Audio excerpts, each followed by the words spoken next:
호돌이 썰툰.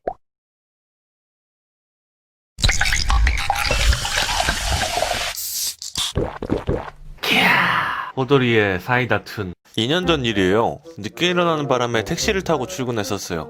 목적지에 와서 계산을 하고 내리려는데 한쪽 발을 딛고 일어서는 순간 발가락이랑 발등에 뭐가 누르는 느낌이 나더라고요. 놀라서 으아! 하고 소리를 지르고 봤더니 발이 바퀴에 끼어 있었어요.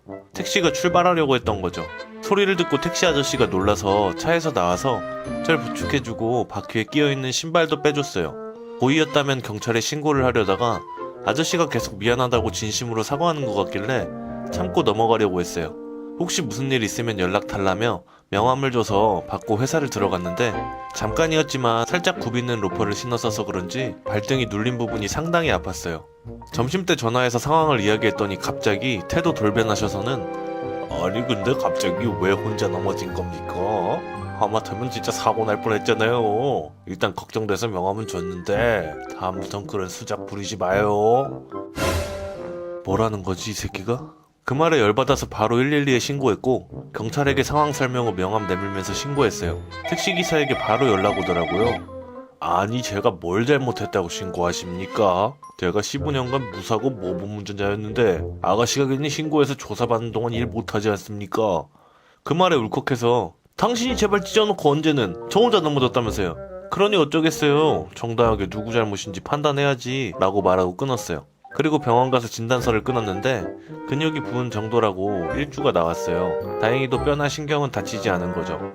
어차피 일을 쉴 수가 없어서 입원은 못했지만 그래도 괘씸한 마음에 일이 늦게 끝나면 야간으로 물리치료받고 쉬는 날마다 꾸준히 치료받았어요. 보험을 사고로 처리했더니 1회당 2만원에서 5만원 정도 나왔어요. 그리고 경찰서에서 블랙박스 판독 결과 나온 날 택시 아저씨가 계속 전화 오더니 아가씨 그 물리치료 7,000원이면 받는 거니까 10만원에 합의 봅시다.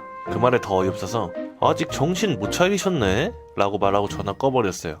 제가 신고해서 도로교통법 위반으로 벌금 몇백 냈다고 그러더라고요. 마지막으로 택시 아저씨 또 전화와서 보험회사에서 받기로 한 70 줄 테니까 보험 합의 없던 걸로 해달라길래 아저씨 사람 그렇게 사는 거 아니에요 막 웃으면서 비꼬면서 대답했어요. 분해서 씩씩대는 아저씨한테 운전 똑바로 하고 사쇼 하고 끊고 나중에 받은 돈으로는 집에 가서 가족들이랑 소고기 사 먹었어요. 개꿀. 저희는 분양 전환 공공임대 아파트에 살고 있는데 아랫집이 빈집이었는데 어느 날 보니 누군가 이사 왔어요. 언제 한번 인사드리려고 생각했었는데 퇴근 후 집에 돌아오는 중에 그 아파트에서 이전에 없던 담배 냄새가 너무 나더라고요.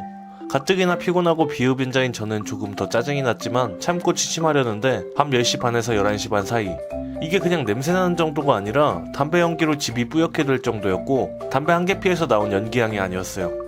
계속 그런 일이 반복되자 와이프가 참다 저 야근할 때 아랫집으로 갔다고 해요. 벨을 누르고 문이 열렸는데 아저씨가 나왔는데 문 열어준 사람 외에도 4명 정도 아저씨가 있었대요. 사정이 있겠지 생각을 하고서는 안녕하세요. 인사가 늦었네요. 저는 위층 사는 사람인데 혹시 우리 애들이 뛰어서 시끄러우면 언제든 말해주세요. 평소 주의를 시키는데 쉽지는 않네요. 라고 말문을 여니 괜찮다고 하더라고요. 그리고 본론으로 들어가서 혹시 담배 피시냐고 물으니 피긴 피는데 집안에서는 안 피우는 약속을 했다고 하더라고요. 그래서 절대 아니래요. 그런데 그 말이 하나도 안 믿어졌던 게 아래층에 그 사람들이 오기 전에는 담배 냄새가 안 났었어요. 저 포함해서 대부분이 비흡연자들이기도 하고 하지만 그렇다고 딱히 증거도 없으니 그냥 돌아왔다고 해요. 냄새가 너무 심해서 여름에 창문도 못 열고 2주 넘게 살았어요. 저도 엘리베이터에서 만나서 몇 번 혹시 담배 태우시냐고 물으면 대꾸도 하기 싫다는 듯이 안 핀다고 했어요. 참고로 둘째가 2돌도 안 된 상태라 담배 연기에 힘들어하는 게 보였어요. 그러다가 매일 밤이나 새벽 6시쯤에 규칙적으로 피우는 것 같으니 일찍 일어나 현장을 잡기로 했어요. 그리고 잠복 2일째 드디어 아랫집에서 피우는 현장을 잡았고 증거로 담배 연기 올라오는 사진을 찍어서 남겼어요. 하지만 사진 가지고 가서 싸워봐야 험한 꼴 이상은 안 나올 것 같고 또 다른 고민에 빠졌죠. 그러다 순간 좋은 생각이 떠올랐고 시행 전 마지막 기회를 주려고 내려갔어요. 문을 열고 나오자마자 방금 담배 태우셨죠? 아니에요. 문 닫으려길래 잠깐만요. 앞으로만 안 피시면 됩니다. 부탁합니다. 안 펴요. 그리고 그날 밤 또 연기. 다음날 관리실과 LH에 신고했어요. 뭐로 했냐면 흡연? 아니요. 바로 부정입주. 공공임대는 실입주가 아니면 안 되는데 가만 보니 회사 기숙사로 쓰는 듯 하는데 이건 부정입주다 촉이 오더군요. 관리실에서 조사하니 부정입주가 맞고 차량을 5대나 등록했더라고요. LH에서 바로 다음날 퇴거 조치, 아랫집 각자 트렁크 1개씩 들고 퇴거당했어요. 알고 보니 당첨자가 몰래 월세 장사했더군요. 관리실에다가 봐달라고 하는데 관리실이 힘이 있나? 진작에 마지막 기회 줬을 때 받아들였으면 굳이 매몰차게 직접 신고하진 않았을 텐데. 쯧쯧.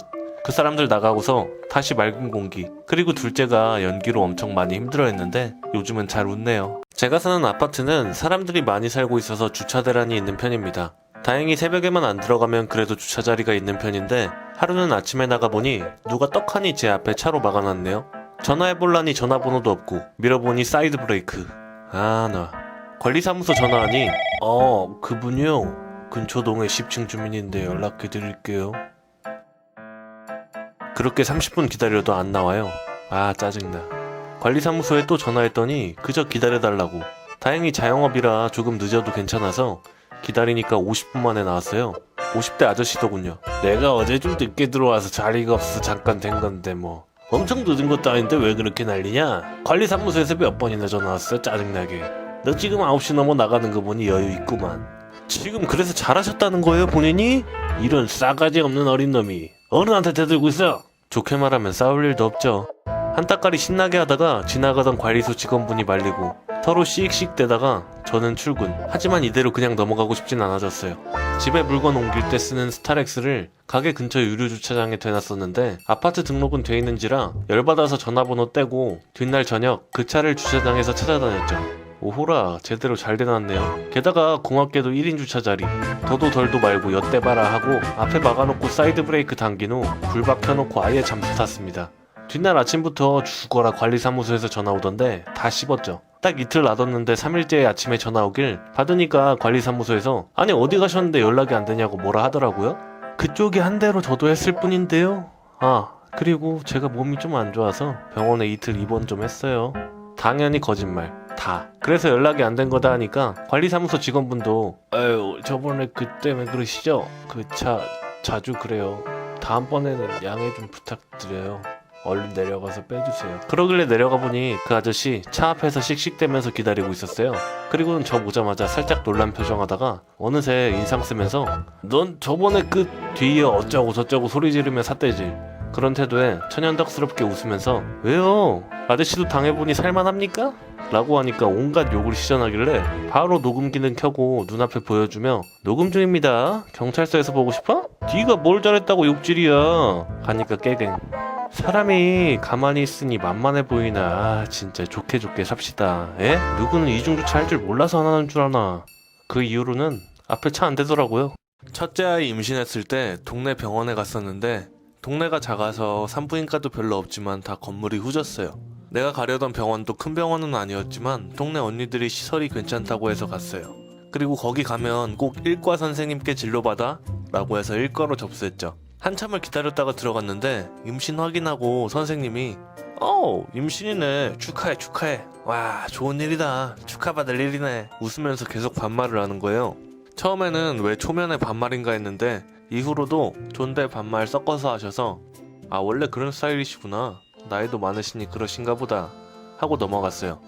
시간이 지나 예정일이 되어서도 나올 기미가 안 보여서 유도분만 하기로 했어요. 태동 검사하고 관장도 하고 가족 분만실로 들어가서 촉진제 맞고 쪼그려 앉기, 걸어다니기, 내진 등등 반복하다 보니까 슬슬 무시무시한 진통이 오기 시작했어요. 나중에는 몸이 덜덜 떨릴 정도로 아팠어요. 회사 급한 일만 마무리하고 조퇴한 남편이 뒤늦게 왔어요. 너무 아프니까 내 의지랑 상관없이 아파, 너무 아파 중얼중얼하면서 울기도 하고 소리도 지르고 했죠. 남편이 옆에서 계속 보고 있다가 나중엔 지가 짜증을 내는 거예요. 그렇게 아파? 좀 참아봐. 너만 해놨는 것도 아닌데. 엄살은 진짜. 뭐? 엄살? 진짜 내가 저런 인간이랑. 진짜 아픈데 서럽고 짜증나고 화나고. 그런데 말은 안 나오고. 근데 남편 저렇게 말하는 걸 의사선생님이 들어오시다가 들으셨어요. 누구예요? 남편이요. 하도 남처럼 말하길래 지나가던 아저씨인 줄 알고 쫓아내려고 했지. 산모분만 애 낳는 거 아닌 거 맞는데 말 그렇게 하는 사람 남편분밖에 없어요. 저 옆방 가서 보고 와요. 거긴 남편이 울고 있더라. 이 보호자분은 간 크시네. 그러다가 평생 따순밥 못 얻어먹어. 웃긴데 서럽고 너무 아파서 거의 반 기절할 정도로 있다가 결국 무사히 출산했어요. 신기하게도 아기를 낳은 순간부터 몸과 마음이 평온해지고 정신도 말짱해졌어요. 선생님 감사합니다를 몇 번이나 했는데 옆에 있는 남편한테 선생님이 자, 남편분은 산모한테 여보 감사합니다 3번 외치세요. 그 이후로 남편이 어쩔 줄 모르고 그래서 막말한 것 같다고 후에 사과하더라고요. 미안하다고 더 잘해주는 착한 남편이 되었어요. 둘째 임신 후 찾아가서 말하니까 나쁜 남편 착한 남편 되었나 보다고. 그래서 선생님 덕분이라고. 왜 언니들이 추천해준지 알 것 같네요. 정말 오랜만에 동창 모임을 가졌습니다. 졸업 이후 20년이 넘는 세월 동안 처음 보는 친구도 만나고 간간히 소식만 간접적으로 들었던 친구도 만나니 참 좋았습니다. 그 중에 학창시절부터 별로 좋아라 하지 않았던 녀석도 포함되어 있었습니다. 제가 인생의 좌우명이 모난 거 없이 둥글게 둥글게 살자입니다. 특별히 싫어하는 사람 없이 살자. 뭐 이런 생각으로 40년 가까이를 살고 있는데 제 인생을 통틀어 5손가락 안에 들어갈 정도로 정이 안 가는 스타일의 친구입니다. 어떤 친구냐면 그 친구는 학창시절 집이 좀 살았던 친구인데 돈 없는 누군가를 엄청 무시하고 그걸 약점 잡아 놀리고 그 밖에도 많은 악행들이 아무튼 기본적인 인성이 많이 결여되어 있는 그런 부류의 인간이었습니다. 졸업하고 나서 이 녀석에 대해서 들었던 마지막 소식이 결혼해서 외국으로 나갔다 정도가 전부였습니다. 뭐 제 인생에 그리 중요하지 않은 인간이었는데 이번에 이혼하고 귀국했다고 이번 모임에 나오게 되었네요. 근데 제 버릇 걔 못 준다고. 각자의 인생 얘기들을 듣는데 자기 인생만이 정답인 듯 남의 인생은 폄하하고 자기의 이혼조차 정당화하며 남을 자꾸 깎아내리는 언행이 계속되더라고요. 그리고 아직도 아버지 밑에서 빌부터 먹고 있는 걸 자랑인 듯 떠들어대고 있던 중 한 친구가 먼저 가봐야 된다고 일어났습니다. 이놈의 자랑질 더 듣기 싫었던 몇 명의 친구들은 담배도 필 겸 배웅 나왔습니다. 근데 먼저 가는 친구가 아반떼를 타고 왔는데 그 친구 가고 나서 얄미운 놈의 자동차 부심이 시작되었습니다. 이 친구는 현재 벤츠 E클래스 탄다고. 같은 E클래스지만 디젤과 휘발유는 하늘과 땅 차이야. 다른 친구들한테도 넌 못하냐? 넌 못하는데 물으며 국산차는 뭐 이래서 안 돼, 저래서 안 돼. 뭐 이런 본인 기호가 정답인 듯 듣기 싫은 소리만 늘어놓더라고요. 저한테도 당연히 물었고 그냥 SUV 타 그랬더니 그 친구가 SUV보단 세단이지 뭐 이런 얘기들을 또 늘어놓네요. 에휴, 어차피 다시 안 볼 놈이니까 그냥 웃어 넘겼습니다. 참고로 저는 좋은 차 탑니다. 그놈이 타는 것보다 2배 정도는 더 비쌀 겁니다. 지금 부동산 일은 하는데 어설프게 돈 자랑하면 나중에 꼭 아쉬운 소리로 돌아온다는 걸 많이 경험했기 때문에 어디 가서도 수입에 대한 자랑은 절대 안 합니다. 드린다고 해놓고 못 받은 돈 많아요. 그렇게 1차는 마무리하고 2차 장소로 옮기려고 나왔습니다. 비가 오더군요. 그래서 차에 있던 우산을 꺼내왔습니다. 그때 그놈 포함 친구들이 제 차를 봤습니다. 다른 친구들이 오 저거 겁나 비싼 거 아니야? 그 말에 잠시 멈칫했다가 하도 차부심 높던 그놈 쳐다보면서 이 클래스보단 비싸. 그놈이 벙찐 표정으로 저를 바라보더군요. 저 진짜 차부심 별로 없는데 그때만큼은 엄청 통쾌했습니다. 2차 장소를 옮겨서는 그놈은 거의 찍소리 못하고 침묵. 그래서 다들 살아온 얘기와 사업 얘기로 시간 가는 줄 몰랐네요.